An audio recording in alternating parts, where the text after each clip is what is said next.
Howdy doody everybody, I hope you're doing great. In today's video, I'm going to be showing you how to get your very own alpha version of Zoroark. This is an emo looking monster. I think it looks very cool and a load of people are after it because it is a brand new form. This is a Hisuian form in this game that's been brought in specially for Arceus. Personally, I think it's one of the best new designs. You guys can let me know what you think of it. But there are quite a few pitfalls for farming for this and a lot of misinformation out there. I had a hard time actually getting this one, so I thought I would round out all the tips that I learned along the way. So if that sounds good to you and you want that increased luck for when you go hunting for this one, click the like button and show your support for the channel. But let's get into the tips.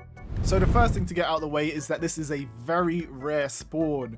The spawn spot is normally occupied by Zoroark, so it's super rare for it to actually be a Zoroark there, and then it's even more rare for it to be a alpha version of that monster, and it'll be even more rare for it to be an alpha version which is also shiny. So if you're that lucky and you get that luck that first time, let me know. But it is a rare spawn, so do not get distressed if you do not get it the first time. From what I've seen, there are 2 different locations. Everywhere else is saying there's only 1 location for this monster, but there is 2 different locations that I've seen so far that you can actually get this one from. So you're going to want to head to the Alabaster Highlands to get this monster, and I've marked out both locations that it actually spawns in. But remember, you're looking for the Zoroark spawn points, and if you don't get it for the first time, definitely go back to the village and then load back into the map, and that will cycle the actual alpha spawn points for you. Simply resting at the camp will not do that, so do not fall into that trap of just cycling by resting at the camp. So both of the spawn points that you're actually visiting are in a cave system, so you're checking at the end of the cave system to get there. So they're underground. You'll see these big little holes.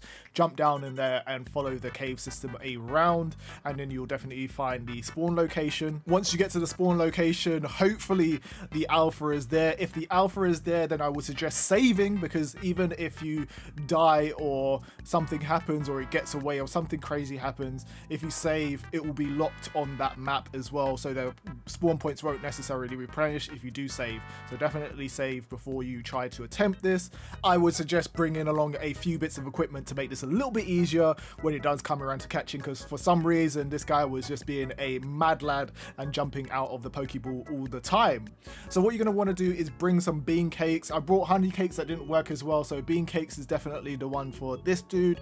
Throw them near to the Pokemon and it will lure it in. Once it starts eating, make sure that you go behind it and give it that back shot, and then once you do that, it will definitely be captured in the Pokeball and you'll have your own emo Zoroark and it'll be awesome. So definitely try this out if you haven't, if you do want this brand new form. So hopefully these tips were helpful for you. Now that you've got your monster though, you're probably going to want to make it stronger. So check out my video that I did on 7 tips to make your Pokemon strong or have a strong Pokemon. These are definitely things that I am surprised that not many people are doing, and it's kind of disappointing that they're not doing it. So definitely check this out, so because they're super important to making your Pokemon even stronger than it currently is. So definitely click on that video if you haven't already.